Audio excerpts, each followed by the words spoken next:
Halo, kembali lagi ke tugas 3 Etika Publik dengan nama saya Winda Widya Lestari AMT Cap angkatan ke-20 nomor absen 30 pengampu materi Ibu Yam Nur Mahlia SST MKes.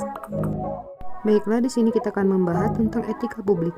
Etika publik terdiri dari pertama, kode etik dan perilaku pejabat, kedua, bentuk-bentuk kode etik dan implementasinya, ketiga, aktualisasi etika ASN.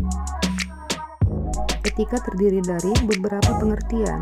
Yang pertama, etika adalah ilmu tentang apa yang baik dan apa yang buruk dan tentang hak dan kewajiban moral dan akhlak. Yang kedua, etika adalah kumpulan asas atau nilai yang berkenan dengan akhlak. Yang ketiga, etika adalah nilai mengenai benar dan salah yang dianut suatu golongan ataupun masyarakat.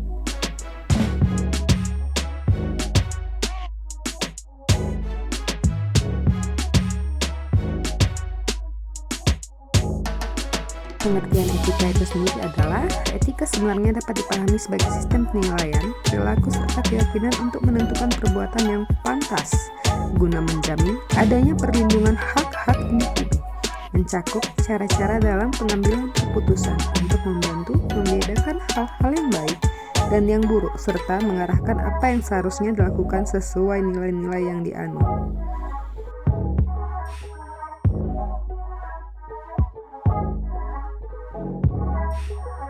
Penting etika dalam organisasi adalah pengertian etika organisasi, ketentuan dan norma kehidupan yang berlaku dalam suatu kelompok masyarakat atau satu organisasi. Alasan diperlukannya etika berkaitan dengan perilaku manusia. Etika memberikan prinsip yang kokoh dalam perilaku adanya dinamika manusia dengan segala konsekuensinya. Etika berkaitan erat dengan sistem nilai manusia. 4. Etika dalam organisasi, kebersamaan, empati, kepedulian, kedewasaan, orientasi organisasi, respek, kebajikan, integritas, inovatif, keunggulan, keluasan, kearifan.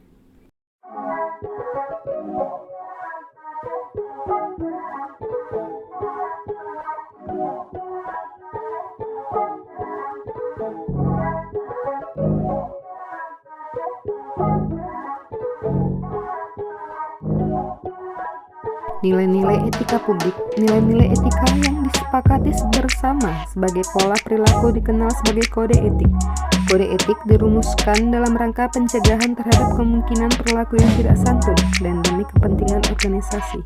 Kode etik administrasi publik atau ASPA, pelayanan kepada masyarakat, adalah pelayanan di atas pelayanan kepada diri sendiri. Rakyat adalah berlaulat dan mereka yang bekerja dalam instansi pemerintah pada akhirnya bertanggung jawab kepada rakyat. Hukum mengatur semua tindakan dari instansi pemerintah. Manajemen yang efektif dan efisien adalah dasar bagi administrasi negara. Sistem penilaian kecakapan yang sama, kesempatan yang sama, dan asas-asas itikat baik dan didukung, dijalankan dan dikembangkan. Perlindungan terhadap kepercayaan rakyat adalah sangat penting. Pelayanan kepada masyarakat menuntut kepekaan khusus dengan ciri keadilan, keberanian, kejujuran, persamaan, kompetensi, dan kasih sayang.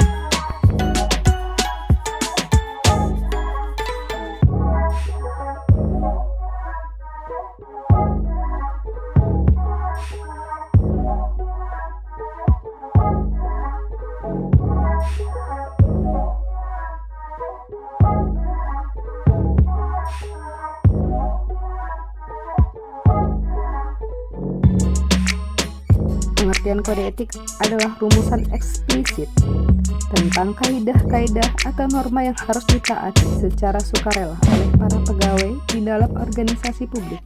Kode etik biasanya merupakan hasil dari kesepakatan atau konsensus dari sebuah kelompok sosial dan pada umumnya dimaksudkan untuk menunjang pencapaian tujuan organisasi.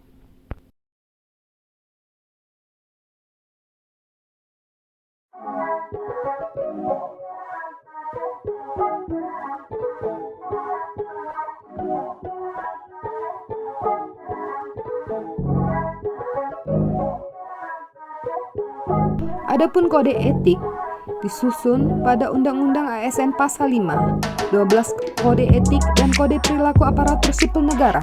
Pertama, melaksanakan tugasnya dengan jujur, bertanggung jawab, dan berintegritas tinggi. Kedua, melaksanakan tugasnya dengan cermat dan disiplin.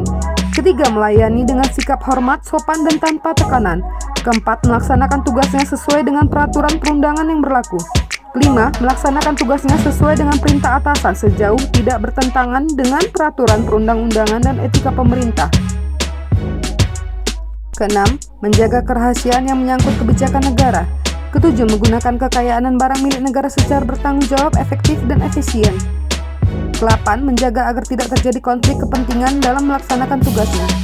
Kesembilan, memberikan informasi secara benar dan tidak menyesatkan kepada pihak lain yang memerlukan informasi terkait kepentingan kedinasan. Kesepuluh, tidak menyalahgunakan informasi internegara, tugas, status, kekuasaan, dan jabatannya untuk mendapat dan mencari keuntungan atau manfaat bagi diri sendiri atau untuk orang lain.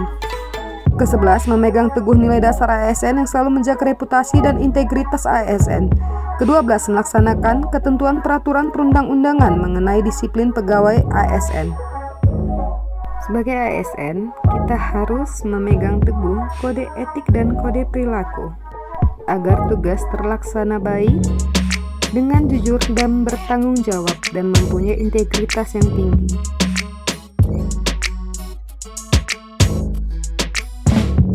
Adapun etika publik dibagi menjadi 3, yaitu tujuan, pelayanan publik dengan berkualitas dan relevan. Kedua, modalitas, akuntabilitas, transparansi, dan netralitas. Ketiga, tindakan integritas publik. Ini disebut dengan dimensi etika. Etika publik dan pelayanan publik. Penekanan nilai dan norma, serta prinsip moral, etika publik membentuk integritas pelayanan publik. Moral dalam etika publik menuntut lebih dari kompetensi teknis, karena harus mampu mengidentifikasi masalah-masalah dan konsep etika yang khas dalam pelayanan publik. Etika publik mengarahkan analisis Paul Sosbud dalam perspektif pencarian sistematik bentuk pelayanan publik dengan memperhitungkan interaksi antara nilai-nilai masyarakat dan nilai-nilai yang dijunjung tinggi oleh lembaga-lembaga publik.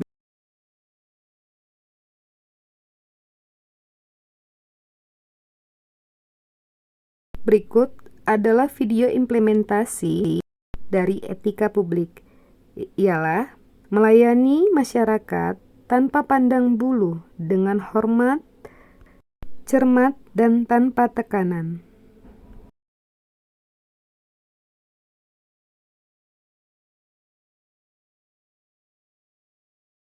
Demikianlah video ini saya berikan. Sekian dan terima kasih. Assalamualaikum warahmatullahi wabarakatuh.